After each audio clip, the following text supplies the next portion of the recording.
OCI, Orange County Inspections, is glad to present the Quality Control and Quality Assurance Professional Seminar, segment number 10.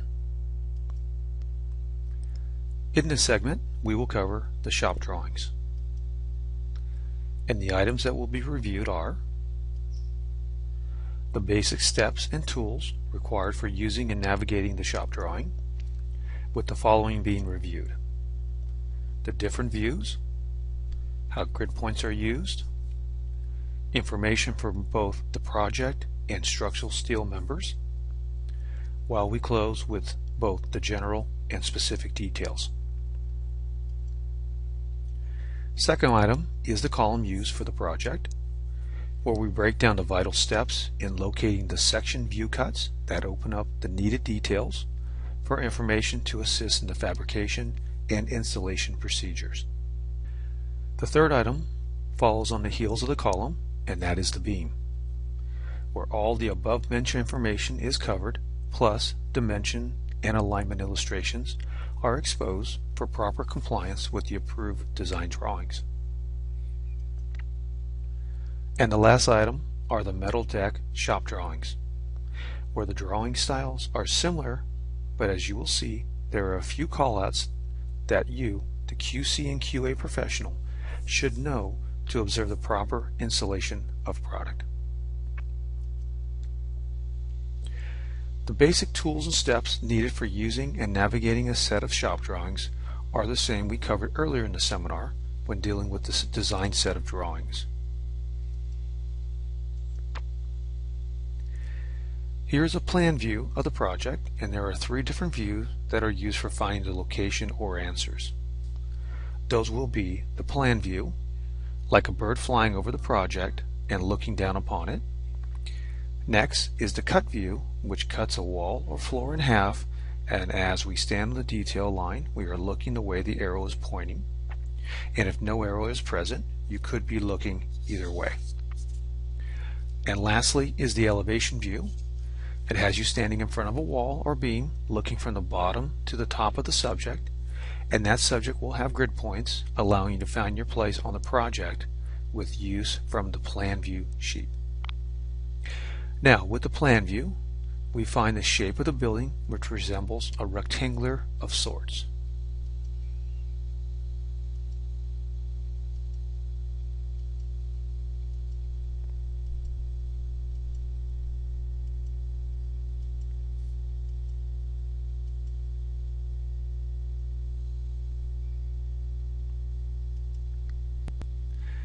Next are the grid points, and you will find either numbers or letters running horizontal, then the opposite running vertical, and where they cross each other is the grid point. Let's move around the plan view sheet and point out the key points that will provide tons of information. And first we start with this box area. This is a page callout, first floor framing plan sheet. Next is the TOS, or also known as the top of steel elevation for this floor. And what does UN stand for? No, not the United Nations, but unless noted elsewhere. Here is a small legend box for you. The C stands for the amount of camber induced in the beam at the shop. And lastly, we find a few notes for the metal deck supplier. Notice a reference call out back to the design drawings.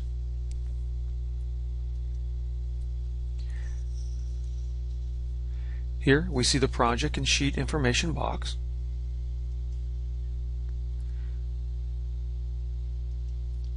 The first arrow shows the box for the latest revision or change order number and the date of their approval.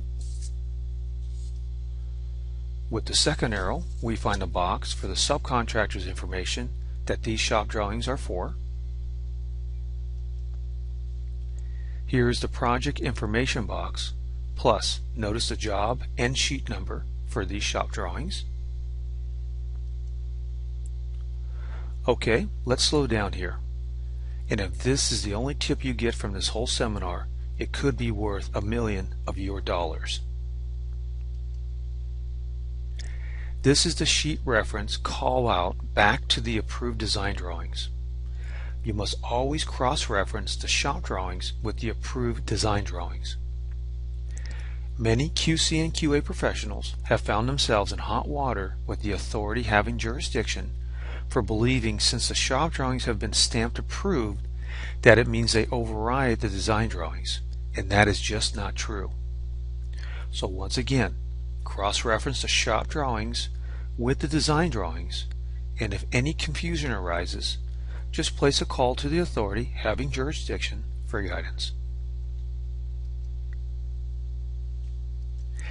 We move to the top right of the sheet to reveal the compass for the project. With the compass, it shows two different items. First is the true north for the project, and what is north for the set of plans. And a quick tip for you is that if the compass is not provided, the north will always be to the top of the sheet. Sliding down the sheet, we will look at these clouded boxes.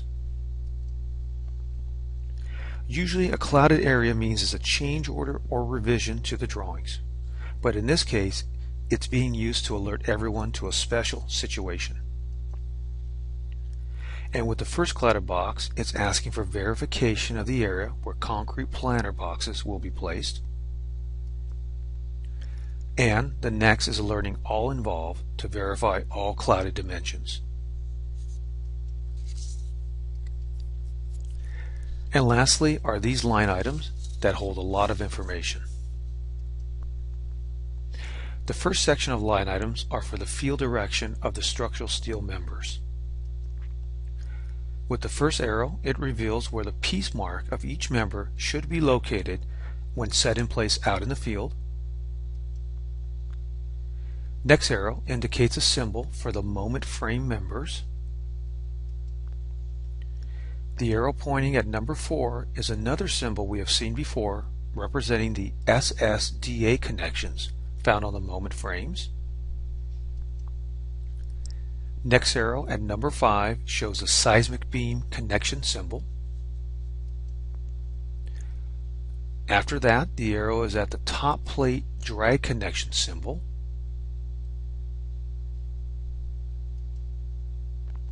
With the last arrow revealing the moment connection symbol. And lastly, we see a series of numbered items asking to view other sheets for information on items such as the field welding, base plate washers, column splices, and brace connections. We move to the next box of the line items. Here we see its special notes for the field erection of typical moment frame beam to column connections. The first arrow is at the area for the field erection procedures during construction. Next arrow shows more special condition notes for the SSDA beam to column connections. And lastly are the moment frame notes for this project. Now we will review the general details used for the structural steel, and you will see they resemble the details for steel in the approved design drawings. But do not forget what we discussed earlier. Here is the first page that provides detail for the different cases that are found on the project. The star shows the detail for plate washers being welded to the column base plate, and notice the field flag on the weld symbol.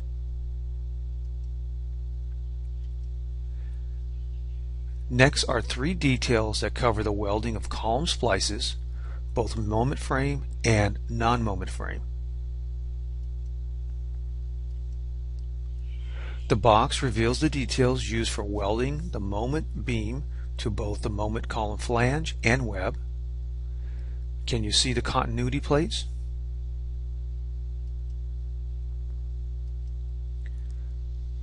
The star here shows details for both beam to column connection for bolts and the drag cord connections found on the top flange.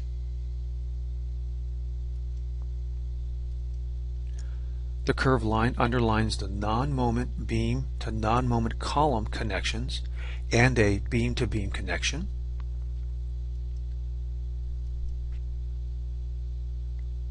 While lastly, we see the diagonal bracing detail. We move to the second page of general details, and we come to the detail covering the SSDA beam to column connection.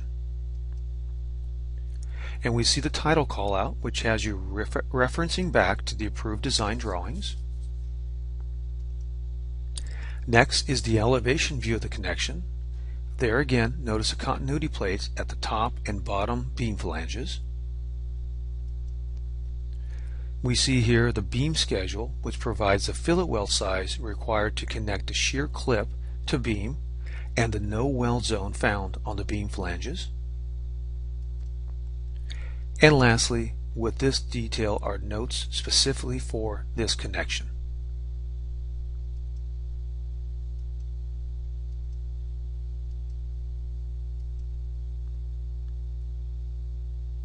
Next, we see the option for a beam bearing at a concrete wall.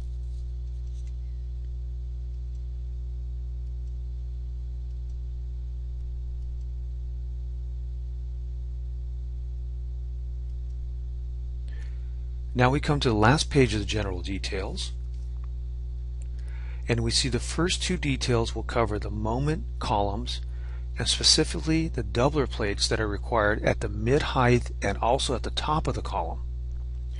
Remember, a doubler plate is found within the column on the face of the web at the beam connection.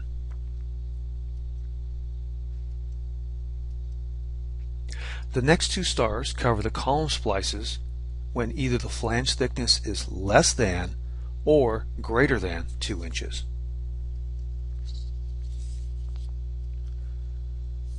And lastly, a heads up again about the required code for compliance with this project, which requires compliance with FEMA. And remember, there are the federal government divisions that regulate the seismic design for buildings. We move to the second item of this segment, which is the column found in the shop drawings. Once again, looking at the first floor framing plan, we will focus on this area for a closer view of the column in the discussion. As we see the area closer, first, this is the column we will break down, and here is the important call out for this column, which reveals the size W14 by 665 and piece mark number 1003A.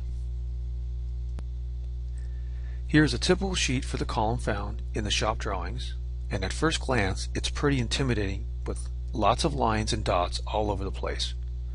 But let's break things down to help you understand how to use this sheet for finding the information. The arrow points to the column call out. Here we see there is only one column for this sheet, even though it seems like there are three, but we will break all that down in a minute. Next, the piece number is shown also, and that should match the number back on the plan view sheet. If not, there must be some investigation prior to production of the column. And here is the actual column elevation from the base plate to the top of the column. This sheet reveals any and all plates, welds, and bolt holes, etc. required for this one column.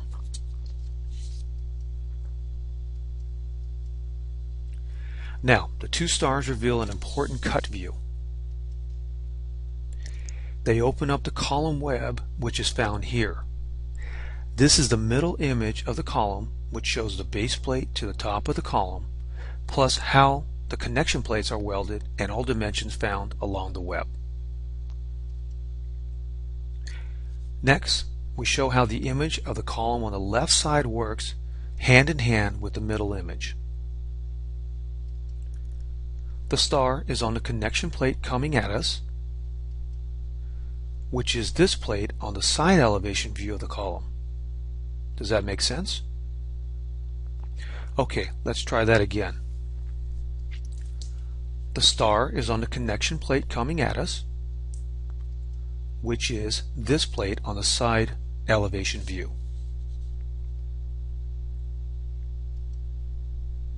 Now, we will show you how these details come into play with the elevation views of the column. We see the lowest cut view symbol, which is this detail that looks down on the column at that elevation. Moving up the column at height, we come across these two cut view symbols, which is this detail, again looking down on the column.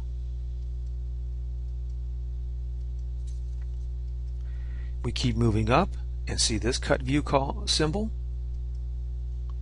and here is the detail provided. Again, up a little higher with this detail. And lastly, at the top is this symbol, which is this detail. The last area, which provides a huge amount of information, is the bill of material box found here. A closer look at the bill of material reveals once again a lot of information, but let's review step by step. First, we see the piece mark number column, and notice the first line item is this column number, which once again should match both the elevation callout on this sheet and the plan view sheet. Now, we see many other piece mark numbers, and you might wonder how to use them. Okay, here is a closer look at a section of the column elevation view. And notice for this connection plate, there is a piece mark number of P2396. So, if you were in the shop, this plate is welded to the column and would have this piece mark number written on it. Next, we see the continuity plate, and once again, the number is P1924, which should also be written on the plate for compliance. And lastly is the connection plate found on the other side of the column with the number of P2356, and the identification marking should be there too. The thread that ties these three examples together is that they will be found on the bill of material box under the piece mark number column. If not, once again, some investigation is required. Moving on with the review of the bill of material box, the next column is the quantity of the material. Here we see the width and thickness of the material. Now is the material length is given. A remarks box is provided for any special notes. We find a steel grade column after that. And this area combines the subcontractor's notes and individual weight of material. Okay, before we move on, notice the weight of the column after fabrication. It weighs 28,480 pounds. Wow. Don't let that fall on your foot.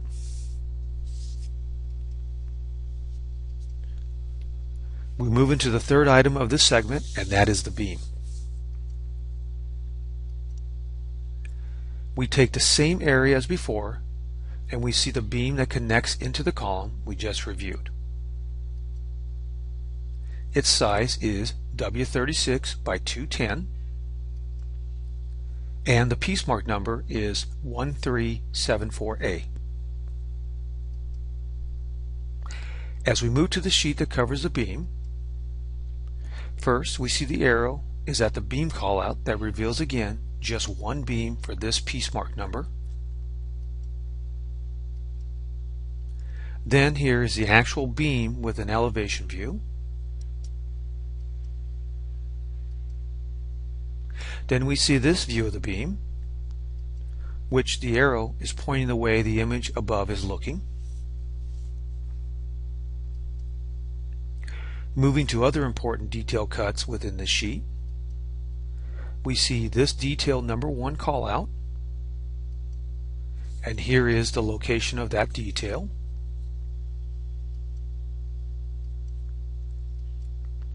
Next, we see this section cut symbol, like we've seen on the column sheet, and here's where we find the detail. Now notice how right next to the first section cut view we find another section cut view with the detail being found up here.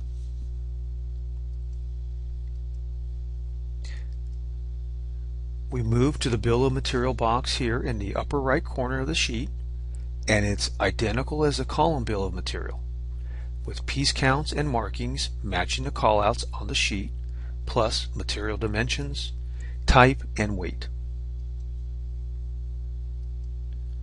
And we close the beam sheet with some additional notes for the beam fabrication. We now move into the fourth item of this segment, which we will cover, the shop drawings for the metal decking. Here's a typical sheet for the metal decking, and like most drawings, they are built typically the same way as design drawings. We start in the top left corner and find the general note box, which covers typical items having to deal with the installation of the metal decking. As we move down the sheet, we find the next 3 details cover the attachments of the 3 different types of metal decking provided for the project. And notice the hat height which separates the different types. We now see a special note to the approver of these drawings, which usually is the design professional team.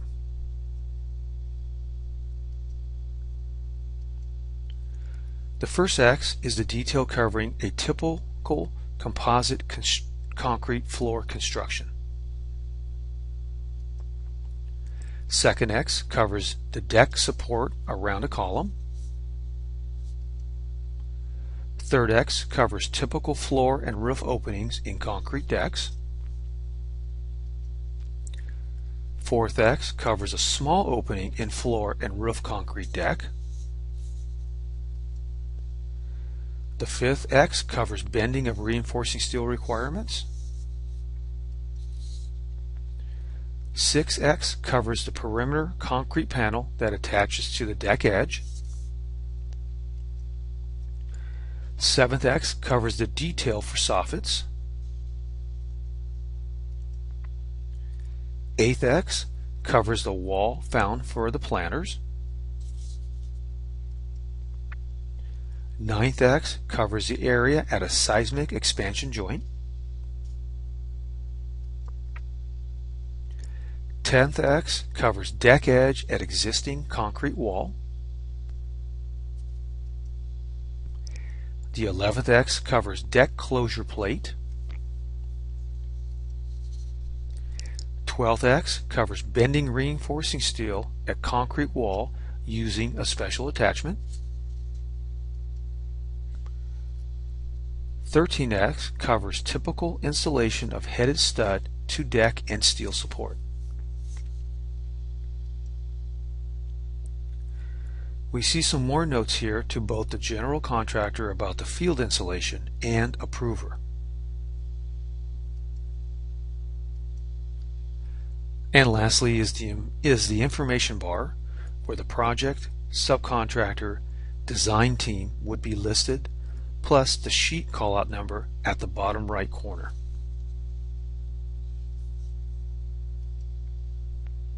Now we move to the second sheet providing information dealing with the metal decking. First X covers different scenarios for depressed deck conditions that are found on this project. Second X covers the SSDA slot moment connections. Third X covers again the bending of reinforcing steel with a different wall condition. Fourth X covers another soffit detail condition. Fifth X covers the window mullions attaching to the deck edge. 6X covers a soffit condition. 7th X covers decking overhang when running perpendicular. 8th X covers decking overhang when running parallel. 9th X covers the perimeter concrete panel attachments. 10th X covers attachments located at seismic beams and drag strut connections. The 11th X covers tube steel spacer for slab support. The arrow takes us to notes once again for the general contractor and approver. We see the plan view sheet for the metal decking, and as with the design drawings, this view is like a bird flying over the project. First, the arrow shows us the sheet callout, which is the partial first floor. Then, as we have seen before, here are the grid points with numbers running one way and letters going the opposite, and where they meet is the grid point.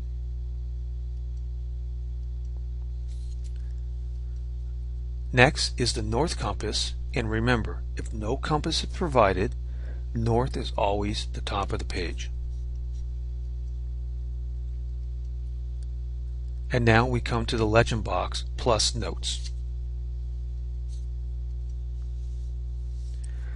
We see the legend box, and let's review the number items closer. Number 1 states, for general details and notes, see sheets D1 and D2. Number 2 gives the information for the deck material that is marked D2. Number 3 reveals top of steel for this floor, and remember, UN stands for unless noted otherwise. Number 4 indicates a symbol used for showing the headed stud count per beam. Number 5 indicates a symbol used for bent plate. Number 6 indicates a symbol showing the seismic resisting bracing. Number 7 indicates a symbol for the restricted Z-zone area. Number 8 indicates a symbol for the drag cord beam connection.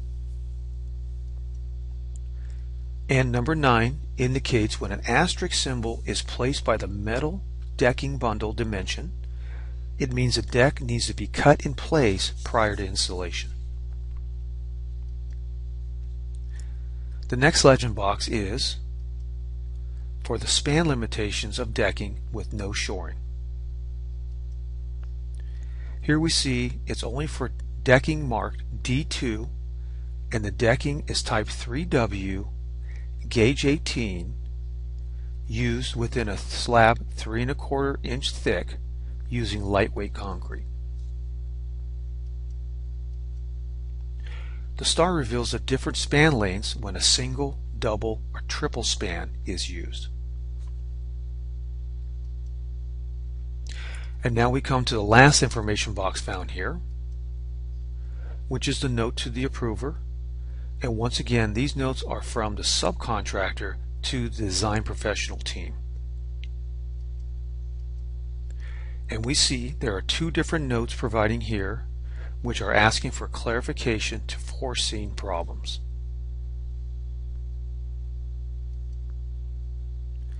We move back to the plan view sheet to reveal a key item often misunderstood by many QC and QA professionals. We will take a closer look at this area of the floor. Let's start with the basics. There must always be some type of support under the metal decking, so we have 4 columns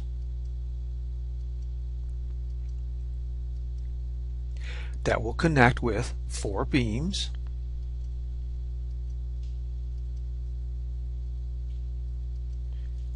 Here we see the symbol call out for the D2 type decking required in this section. And here's the bundle outline that is supported by the beams at each end. And this is the length of the bundle.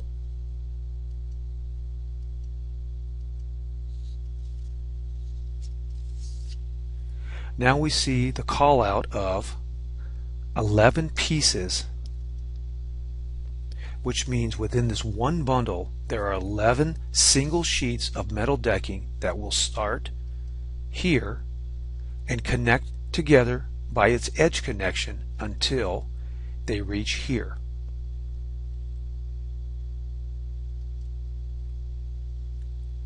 Let's look at another scenario, and we'll use this area of the floor.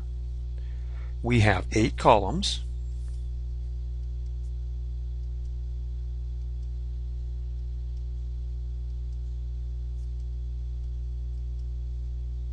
Plus 2 small columns out here on the deck edge. Now we have 12 beams.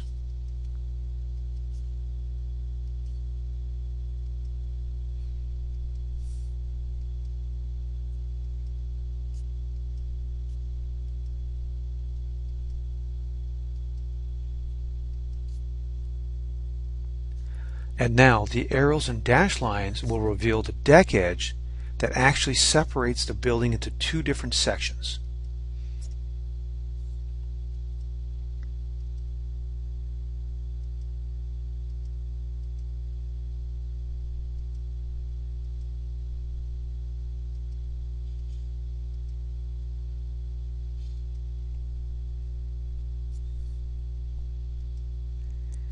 Here is the first call out for deck bundles, the D2, and here is the bundle outline, with the bundle length being called out. Next is the second bundle outline, plus the deck call out D2, also the length.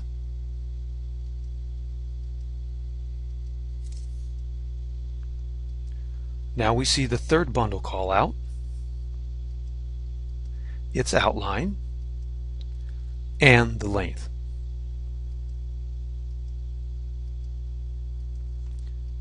But we see the call out for 9 pieces of decking in this bundle.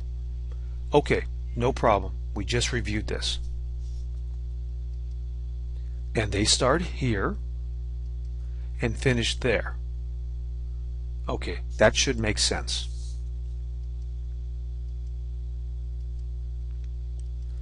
But wait, we have this call out, which means you have 3 more pieces within this separate bundle that connects to the bundle we just saw and runs to the edge of the deck. With understanding the bundle callouts, how there could be individual sheets within a bundle, and knowing how to read the start and stop arrows, you will have a good foundation built to make sure the field installation is complying with the design drawings. We have come to the end of the segment, and let's review the items we covered. First, we introduce you to what shop drawings are and how they really are a lot like the design drawings, but the one major rule is that the shop drawings do not override the requirements of the design drawings, unless you have written approval from the authority having jurisdiction. Second, we looked at the column found within the shop drawings, and after a moment of panic with all the information for fabricating just one column, you saw the detailed callouts within the elevation views found on the sheet that open up the path to simplified details. Then the third item was the beam also found in these shop drawings, and just like the column, you saw the specific dimensions that will align the beam in place for not only the erection purposes, but also the bolting and welding purposes. And lastly, we introduce you to the metal deck shop drawings. and you again see how they are very similar in style as the design drawings, plus while having the individual sheet or bundle information stated along with the orientation within a specific section. For this segment's study material, you will need to take the provided PDF file of the shop drawings to your local blueprint company or a store like Kinko's, Staples, etc., and have them print out the sheets, which you will use to answer the provided plan questions. Second, then read How to Read the Construction Drawings, written by Elsvier Bookskat.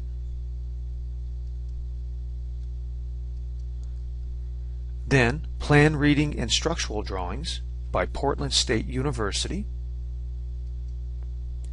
And if any questions arise, email orangecountyinspections@yahoo.com. When completed, move to segment number 11.